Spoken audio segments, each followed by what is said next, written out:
Hey fiddlers, in today's lesson I'm going to teach you one of my all-time favorite G tunes for jamming. This arrangement is not great for square dancing, or at least not for contradance playing, but it's great for jamming, and it's called Lost Girl. This is the Lost Girl from John Morgan Salyer of Salyersville, Kentucky in Magoffin County, the eastern part of the Commonwealth. This is not to be confused with Lost Girls from Alva Green or Walter McNew. So this is definitely a tune where when you call it at a jam, feel free to say your source. Not me necessarily, but Lost Girl from John Salyer in the key of G, because that might clear up some confusion. Some of these tunes, if you just say the name, it could be in any number of keys based on any number of sources. So as always, I'll play it for you. I'll show you how I break it down, and then we'll play it together at the end.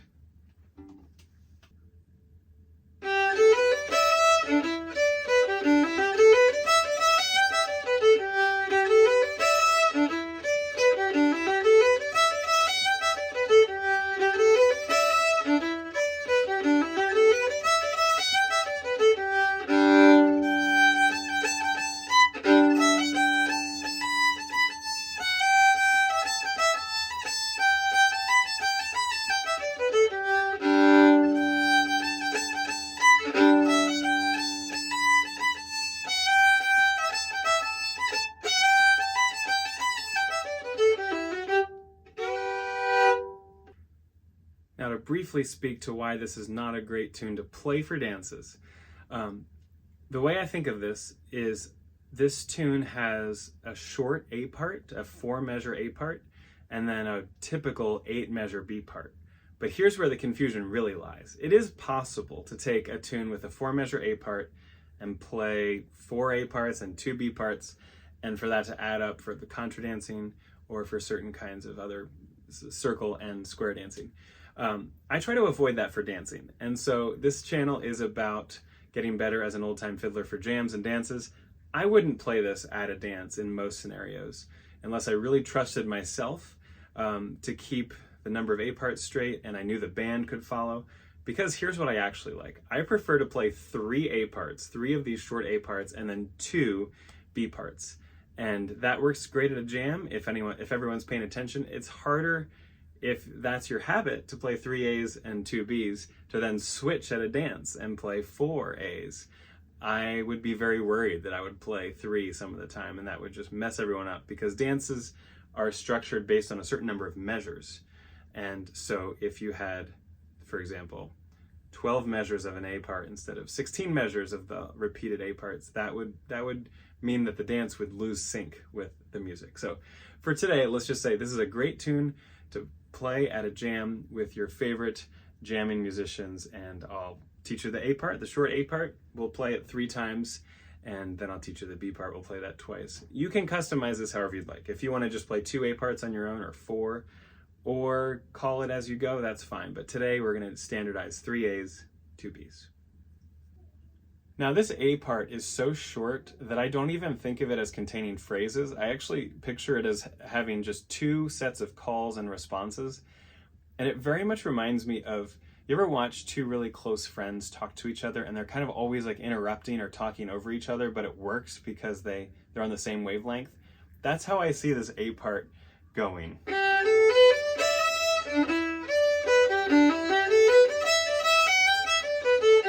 I feel like there's a lot of like coming in right before the next person is, the previous person is finished. So I'm going to show you a call and a response, and then a call and response, but I really picture them connecting in that very like conversational way that sometimes close friends will, overlap each other. Here's the first call.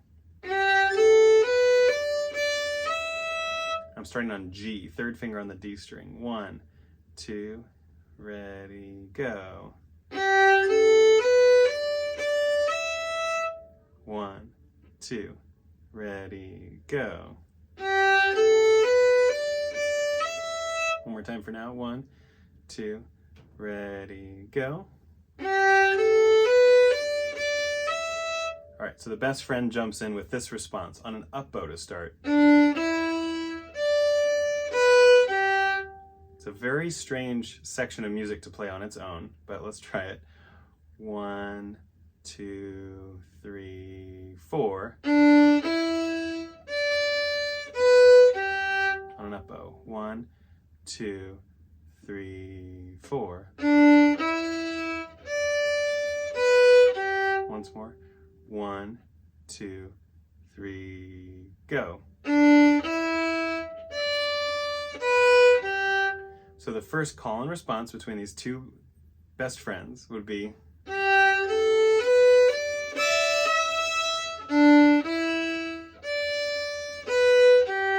try it with me. And you'll notice I am droning the open E at the top of that first call. If you want to stay on the A string, you can, but join me on the open E whenever you want.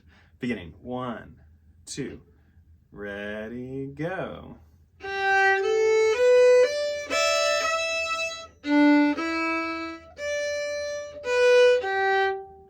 One, 2, ready, go.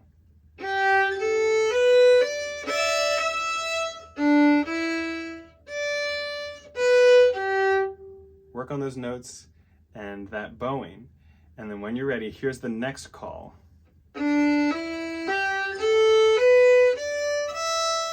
Which very much feels like a run-on sentence to me. And the bowing kind of helps connect these long extending ideas. So we start with the down bow slur. And then we have an up bow backwards from E to A. Try it with me. 1, 2, 3, 4, and 1. And again, down bow. 1, 2, 3.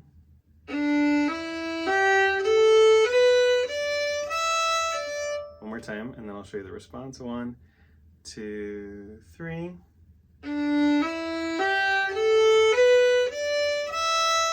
And then the other friend jumps in with this. Here's the response. Maybe it helps to think of them as finishing each other's sentences. That's what this one really feels like. Not an interruption, but more like a completion. So it starts with a slur on the E string.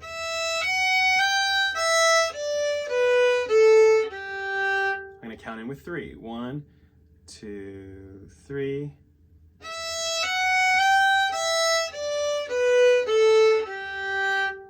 One, 2, 3.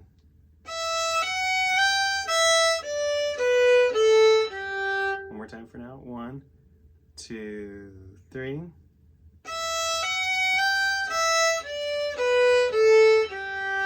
right, jump back and work on those smaller portions as much as you need to. But next up, I'm going to connect the second half of this A part, the second call with the second response.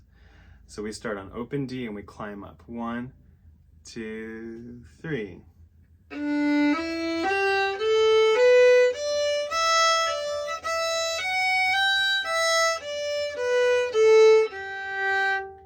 One, 2, go.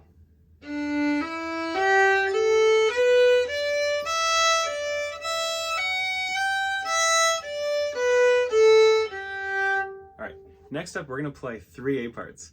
But before we do, I want you to work on those bowings with those notes, because I really feel like these bowings help connect these two, like this conversation.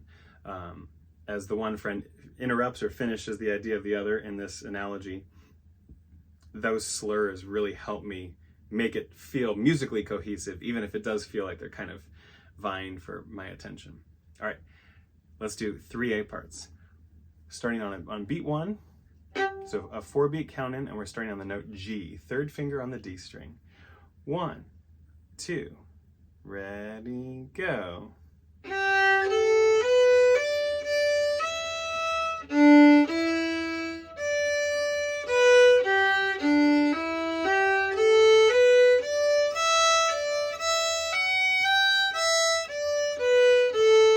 Again.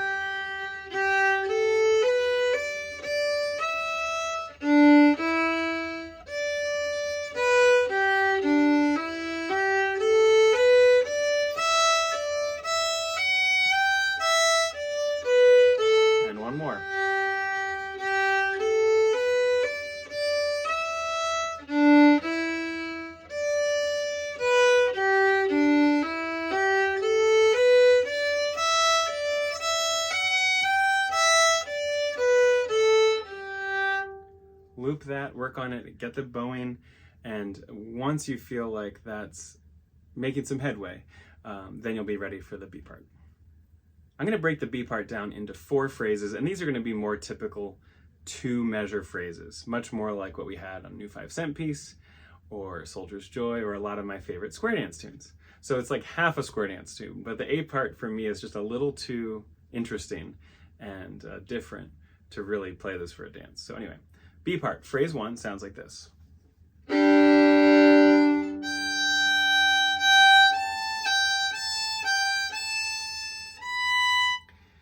Some interesting characteristics. One thing is we start with a long 2-beat down bow on open G and open D. That's not a very common thing. Sometimes in cross A tuning, we'll do that sort of thing, like on Mike in the Wilderness, Jeff Sturgeon, Ways of the World, those kind of tunes. But I like it on a G tune and standard tuning to just like hit those low 2 notes, the root and the 5th of the G scale, and just get that situated.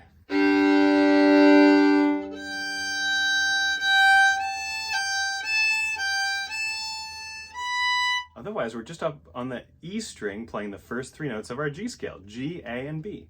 Low 2 is the G natural, so we're going to jump from the lowest note on the violin to our highest G that we can reach in first position. All right, let's do it. 1, 2, ready, go.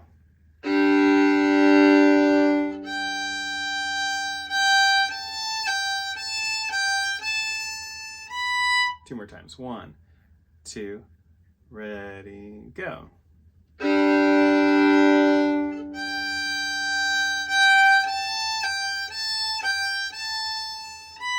Once more, you can always jump back and do extra. 1, 2, ready, go.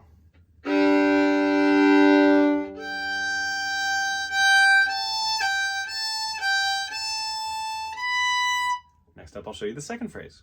Here's how the second phrase is going to start. Also with a low drone, but only for 1 beat.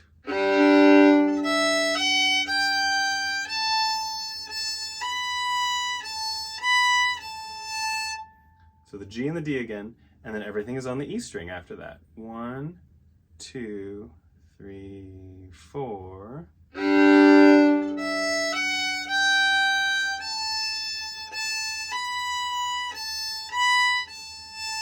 And this one's a little tricky for the rhythm. When we play the whole tune at the end of the video, I'll make sure to put on the metronome so you can hear how it interacts with the 4 beats of every measure. But just follow me for now, knowing that the rhythm's a little syncopated. 1, 2, 3, 4.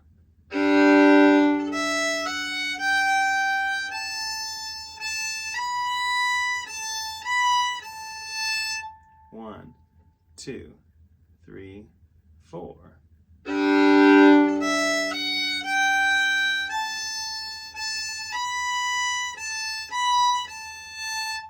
Next up, we're going to put phrases 1 and 2 together. 1, 2, 3, 4.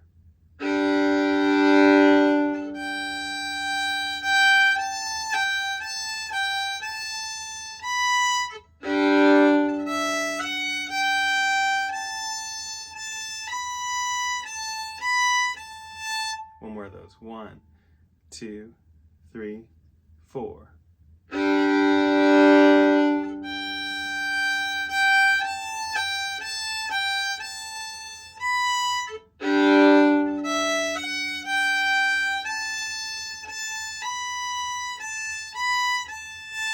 Work on those as much as you need. Next up, I'll teach you the third phrase. Here's what your third phrase will sound like.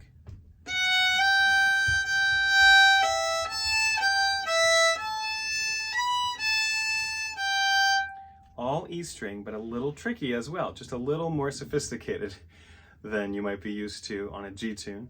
Third phrase of the B part. 1, 2, 3, 4.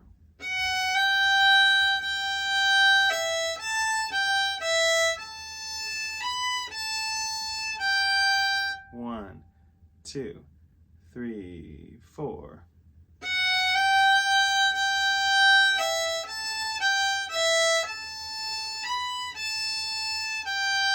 One, 2, 3, 4.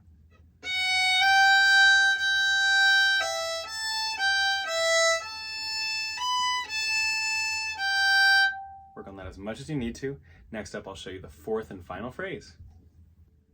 All right, time for the fourth and final phrase of the B part. Sounds like this.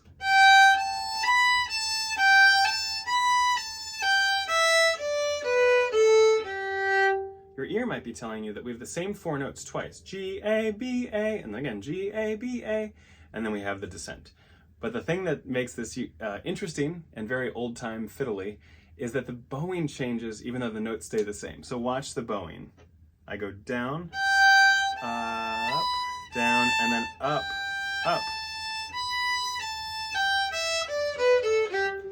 I'll go slowly and steadily, but get the bowing as soon as you can because I don't want you to think that it's the exact same thing for both hands the whole time. Starting on with a 4-beat count in. 1, 2, 3, 4. Down, down, down. Still get the notes first, but get the bowing as soon thereafter as you can. 1, 2, 3, 4.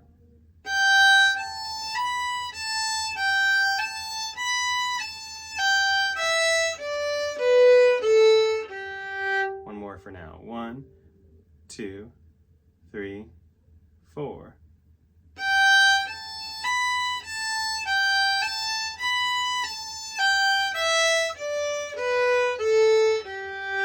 Work on that as much as you need to, including the bowing. Next up, we're going to put phrases 3 and 4 of the B part together. All right, from phrase 3, F sharp to G. 1, 2, ready, play.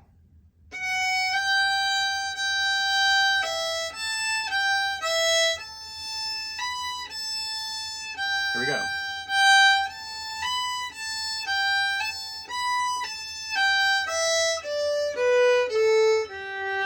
Do one more, but you can always jump back and match me again in this chapter of the video. F sharp to G. 1, 2, 3, 4.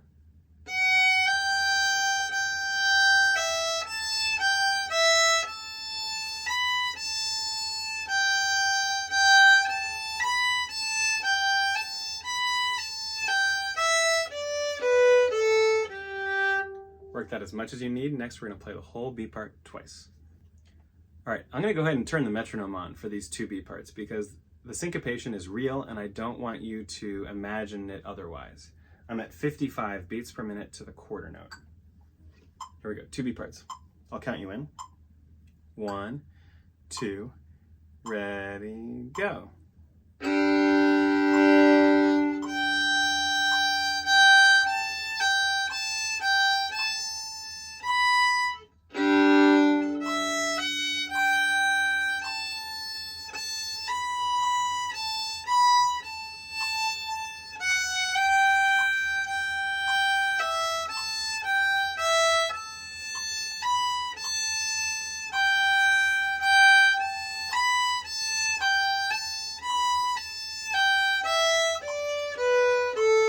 One more B part.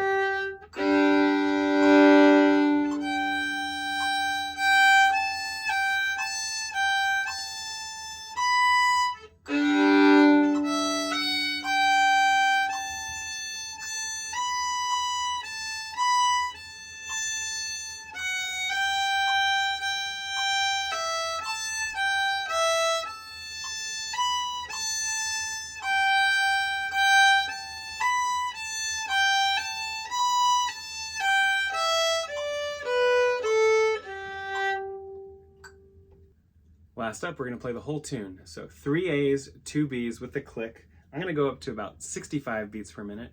And then once you can do this with me a couple times confidently and successfully, then try it with Strum Machine. Your Strum Machine should open with the same form of 3 A's and 2 B's. Just check my work. I think that should translate as you click the link that I made. But let me know how this one goes as always. And I hope you like it. It's one of my favorite G tunes. It's just iconic. 1, 2, beginning, go.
Yay, we did it. I'll see you next time.